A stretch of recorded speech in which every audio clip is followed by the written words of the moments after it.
95% of people in challengers can't make it to the fucking league. Not be a challengers division at all. They want to gatekeep the top, and then they wonder why they're in the same cycle. They're in and out of the league, or they can't make it to the fucking league. Like, brother, what are we doing? The scene is collapsing. We only have 50 teams signing up now for majors and challengers. 50. Back in the day, we had hundreds, 200, 300 teams. Now we had 57 teams at the last event. We are not where we should be. And it's partly our doing, but it's mostly somebody else's doing. Today, we're going to be investigating the Call of Duty Challenger scene. We're going to go into depth on how it came to be, some of the major issues that the Challenger scene currently presents to its players that are competing, and what the current path to pro really looks like from a professional's eyes and Challengers players. Right? People are legit retiring. People are legit not even playing anymore. People are just quitting. So, like, what is going on? The Challenger scene is killing COD. But first, let's go back to how Challengers even started. Call of Duty Challengers came to the public's eye in 2019 alongside the present Call of Duty League, aka the CDL. It was created to replace the previous amateur and semi-pro structures like the Pro League and the World League, aiming to spotlight rising talent through a system of tournaments and ranking system called Challenger Points. But what if I told you that even something as simple as you just heard turned into one of the most toxic, drama-filled, and recycled competitive gaming experiences to ever exist? So what made the CDL so different from the CWL that caused the competitive scene to begin to fall? In 2019, Call of Duty announced the CDL, and with that came the franchising of teams, meaning only 12 teams could make it into the CDL and force the remaining teams to disband or go down to Challengers. Compared to the 16 teams from the CWL Pro League and the other top 16 from the CWL Amateur Finals, and which would form the CWL Championship each year. That's right, 20 teams, 80 players gone in an instant. You have 48 starters in the CDL, 48 out of 40 million players, and we're designing a league, and I just wrote the stat down earlier. I can't even say the number. It's 0.0000012%. That's who we're catering this league to. Challengers. It looks good on paper, but what is it really filled with? Brother, you need to stop being fucking, y'all need to stop being fucking morons. And fucking, y'all need to go get a job and stop being a fucking loser gimp all day. I'm hearing that there's Challenger players saying, oh, Challenger Cups, nobody tries in those, nobody cares. There's like a top 8 and a top 16 group chat that you like, bro, it's like so prestigious to get into when these guys literally change teams every other week. These guys literally just trade players and trade teams every week. But even in the league, it's the same thing. Players are just traded around to different rosters, sometimes dropped, but then an old player comes back up. So how are you supposed to get noticed if the only way to get noticed is by being already known? It's less about earning an actual spot, earning an actual opportunity, and more about like who you know or making connections. Like Neptune just declined, pretty much like competing in Call of Duty again, and went back to the Halo stuff because he felt like he could actually just earn his place there, way more than just like having to make all these like bullshit connections. There's even like some lower players that I know that started competing in games like Apex, where I feel like there's more opportunities. I just think regardless of the disconnect from the public match perspective and the competitive perspective, the fact that once again, it's just so hard to like even like come close to making it into like the league or like into that top echelon of players. There's no like set path. And I know people are gonna say like the league was built on that whole path to pro aspect, but where the fuck is it? So what is the current path to pro?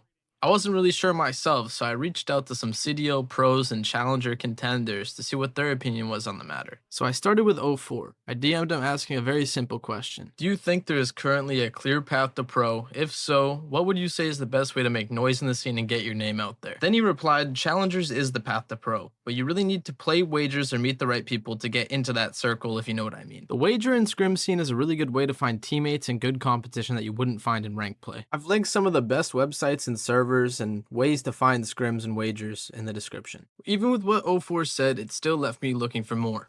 What's the true difference between a Challengers player to a professional Call of Duty player? So I hopped into a call with the Bulldog to find out. Yeah! Yeah!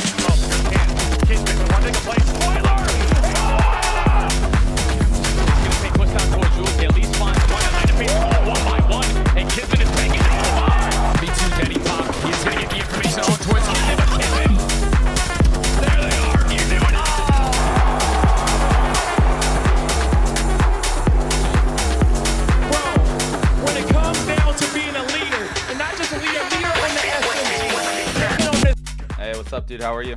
Good, you? Chilling, man. Chilling. Do you think there is currently a clear path to pro? If so, what would you say is the best way to make noise in the scene and get your name out there? As far as like a path to pro, I do think there is. I think it's kind of like in the middle. I think the biggest thing that people don't understand with like the path to pro system, like, is making a name for themselves, right? Um, for me, obviously, I came from challengers into the league and kind of had I got into the league, got out, got back in, right? And when I got back in, one of the main things that like I took in going into that Challengers season on Texas Nation back in Vanguard, I talked to a coach named Troy Sender. Everybody probably knows him, and he gave me probably the best advice that I've ever gotten in Challengers, and it was unironically just win everything. Whenever I won everything, it kind of opened up that door to actually have opportunities to get in the league. So I think there is a clear path. It's just a very hard path because you know, there's not a lot of opportunity to like showcase your talent, but you just have to really give a reason why you're like that niche or that diamond in the rough kind of thing. So I think there is a clear path. It's just a very hard thing to like actually overcome that, like those stepping stones, if that makes sense. What does it really take to become a Call of Duty pro? What are some sacrifices you must take to get into the scene? So to become a Call of Duty pro, it's not like rocket science. A lot of top challenger players I play against, like either in scrims, tournaments, let's say eights, anything like that, and most of them shoot just as well as pros. I'm not gonna lie, like they're not. It's not some like drastic, crazy difference. I think the biggest thing is just like working hard towards like your goals and actually like overcoming the whatever mistakes you're making. And then as far as sacrifices, man, I'm gonna be honest, like you have to sacrifice a lot of like family time, loved ones time, anything like that. Like I mean, I play video games so much, like sometimes too much that like it feels like a job. You know what I mean? And that's, some people might be like, how does it feel like a job to play video games? I mean, it's very mentally taxing. But I think a lot of things that people don't realize that the sacrifices from like, not seeing your family, not seeing your loved ones, being able to hang out with your friends, going to the movies, going to do this, going to vacations, is those sacrifices don't stop. You sacrifice everything through challengers to make it to the pro league, and then arguably you probably need to make more sacrifices once you're in the league, because then at that point now your job is very volatile. If you're not playing well, if you're not performing, if you're not showing up on time, doing all the things that are behind the scenes, you get dropped, and it's very scary. A lot of pros don't really have backup plans, um, and it's one of those things where you just have to be very careful and you have to understand those sacrifices and those risks. But at the same time, it's also, you have to live your life in pressure, which is arguably sometimes very annoying, but also sometimes very cool because a lot of people don't get to live that pressure. And it's like it's a win lose type situation. Sometimes it's good, sometimes it's bad. It just, but yeah, the sacrifices don't just stop. And once you make it to the league, it almost gets worse, but you just have to carry those through and just, that's what you signed up for. What separates the professional Call of Duty players from the Challenger players, in your opinion? I mean, like I said before, challenger players to pro, I mean, most of the gun skill, that kind of thing is arguably the same if you play a top challengers player versus a pro. Um, there's obviously your nuances of like, maybe some challenger players aren't as good, and there's some pros that are just abnormally crazy good. But for the most part, it's relative. I think the biggest difference is actually like the work ethic behind the scenes. As far as like me, right? I'm a very more methodical player. So I like to come up with ways how to like outsmart you, how to beat you, that kind of thing. Challengers, for instance, if I learn something and I do something in challengers, I'm gonna be able to run with that for several months. Whereas a pro, like I can do things about a one weekend, and after I do it for one weekend, people watch it, people study, people learn, and it's like the rate of learning from a challenger's level to a professional is just way faster. Imagine like if you take it into real sports, right? If you play high school football, you can get away with certain plays, trick plays all year. You go to college, you might get away with it a little bit, and then NFL, you do it one time, and then it's wraps. Everybody kind of knows what you're gonna do. So that's kind of like a big difference in like the speed of learning versus challengers to pro. I think that's a big one. And then obviously the other main one that's pretty obvious is just the level of mistakes. Challengers, you can sometimes get away with scamming, or you catch people scamming way more. And professional, it's just not as often, right? You actually have to work a lot for most of the kills, and that kind of thing. And you just have to be more on your toes of like what might happen because people are going to come up with some really weird stuff to try to beat you. Whereas challengers, I feel like sometimes it's just a lot more straight up Call of Duty. So it's a big switch up, but it's not like rocket science. It's just actually applying yourself to like want to get to that level, if that makes sense. If there was one thing you would like to see done differently in the current Challengers League, what would it be? One thing would definitely be just a guaranteed pro-am tournament. I know right now, with EWC coming in, it's been a lot. It's been a big help. Kind of having that type of pro-am style tournament. I know a lot of people argue like a single elim, this and that. Like, is it how much weight do you hold it to? But I still think it's a tournament to showcase your talent. I wish there was maybe one more, I guess, then. Sort of like how Major One was at MW2. And then in Vanguard, they did it just like a style of tournament where there's professionals, amateurs, pool play style. You get to play a lot. As professionals, you get to finally see what they're capable of. And I think that's one thing that it needs to happen because for professionals, I mean, I speak for myself and my teams that I've been on, and we spend so much time watching and studying all the professional teams. There's not really much time to study challengers. So if you're, an up and coming player, it's just hard to see what they're doing. So I think something like that to just give that opportunity for them to kind of have that platform can open up doors for them, but also, see what the up and coming talent is and that kind of thing. So. Do you think that the CWL format with the championship, including the top 16 open teams competing, gave the scene more edge and opportunity for new players to make a name for themselves? So to the basic question, yes. I think that anytime an opportunity opens up for challenger players to play professionals, it's going to open up that storylines. It's going to open up opportunity for people to make a name for themselves, all that kind of thing. Now, coming from both sides of the story, being in challengers for several years, being in the professional league for several years, talking to different managers and owners and stuff like that, I've come to the terms to understand why it's not always a thing.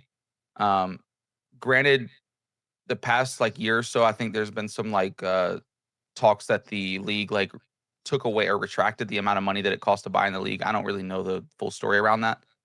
But given that space or that thing that people had to buy into the league and had to spend actual dollars to obtain a league spot, I think that there's almost I guess before I mentioned the whole NFL to college and high school thing.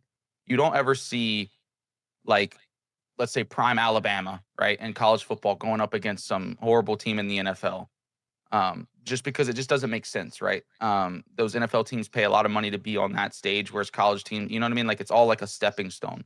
So from an owner standpoint, if you paid all this money to have a team, granted, a lot of people argue well, make a better team. You're losing to amateurs, make a better team, make changes, this and that, which I get. I just think that there has to be a balance and a push pull to it to differentiate. Oh my God, I can't say that word. A challenger's team versus professional play, if that makes sense. So it's a yes and no kind of answer. I do think that it's a cool thing for them to be able to be involved, but I think that there should be specific tournaments for them to be involved. And then there should also still be specific tournaments that are amateur tournaments versus very big, professional tournaments that amateurs are dang, I really wish I could play at that tournament. And it just kind of pushes them to get picked up. You know what I mean? So Call of Duty just dropped a brand new update for the CDL season, and it's looking pretty good. Hi everyone, I'm Miles Ross, and as you can see behind me, we're here in the Activision headquarters in Los Angeles. Today, we're going to give you the 2026 Call of Duty League season update. So they decided to start the season off with the first major being hosted in Dallas, Texas, followed by the second major being hosted in Birmingham at DreamHack. After that, back to North America and Atlanta, Georgia for Major 3. And for the final major of the year, it's going all the way out to Paris. To put the cherry on the cake, they're hosting a Challenger LAN event at every single major this year, unlike last. The other major that's being changed up is Major 3. And if you're a Challengers team, you're going to want to listen up here. We're bringing back one of our favorite events ever, the Pro-Am Classic. 4 Challenger teams will be invited to compete alongside our 12 CDL teams. We're going to split them up all into 4 groups of 4, competing in a GSL format. The top 2 from each group are then going to progress and enter into a double elimination 8-team bracket. Now let's break down why this is going to be good for the community. It's going to give Challengers players a new spotlight that they didn't previously have. A chance at the main stage to demonstrate talent that they couldn't previously do before. It's also an opportunity to build a name for yourself on the professional level instead of the amateur level. So far the community seems really excited on what's to come, and so am I, to be honest. But with the new generation of Challengers players coming in, what do they need to do to start making a name for themselves? Besides scrimming and playing Chals, one thing that all these guys are missing is content. They need to start posting more to get noticed by all these bigger creators and teams. A prime example is Butsy. Why is everybody spamming Butsy? Everybody's spamming Butsy right now. He's on TikTok? I gotta check him out. He started posting a series on TikTok called Path to COD Pro, and now he's gotten offers from Barstool Sports for a trial and Stallions Black. The argument that I'll probably see in the comment section is that you don't need content to make it into the league. But a major thing to remember is when you do get brought into the league from the challengers scene, you're coming onto a team that is most likely broken and not having great success. So if you're not the solution to that team's problem, you'll get sent back down to challengers and be right back where you started. That's why content is such a big deal. It's a backup plan and a way to promote yourself at the same time. So I ask you this one question. As a challengers player, why wouldn't you be making content? But with content comes a new kind of discipline, which is why I'm proud to announce today's sponsor, Discipline Over Motivation, a clothing brand built on the message of understanding you won't always be motivated to accomplish your dreams, but recognizing that it takes discipline every day to reach your goals and ambitions. Discipline Over Motivation has been leaving a mark on the challengers scene by sponsoring tournaments, working with content creators, all while setting a standard for quality clothing and accessories. Thank you to Discipline Over Motivation for sponsoring this video, and make sure to use code CRY at checkout on your next purchase. Now let's get back to the video. So what kind of content is going to benefit a challengers player the most? First things first, and it's a very obvious one, it's streaming on Twitch. You need to be streaming every single time you play. Another benefit that you get out of streaming on Twitch is you don't have to record your games. You can just go back and take your VOD and then edit your VOD for your videos. The next step is going to be posting those Twitch VODs, posting your clips, posting your process onto TikTok and YouTube Shorts. The whole reason why this is important is because it's going to become your portfolio and your brand. So now when teams are looking for a potential new player to join a roster, they're going to have a portfolio to look at and see if you're the right fit. Okay, I like what I'm seeing, Bugsy. I look forward to the tryouts, bro. He's on the list. He's on the list. For anyone that's ready to take the next step, I've linked the Z's Discord below. Make sure to go down to the creator section in the Discord and ask any questions you might have, and we'll try and help you the best we can. Overall, in the past few weeks, I'd say Call of Duty has made great changes for the challengers community. And with that brings a new opportunity for challengers players to really start making a name for themselves and set impressions like they couldn't before. Especially when these new teams enter the league like the Telluride Bush. Bringing the Barstool audience into a scene that's in need of eyes is a big thing. So for my final question of the video, I ask you what you think needs to change in order for this league to become a bigger thing than it is already. And as always, I appreciate you if you made it this far. Thanks for watching.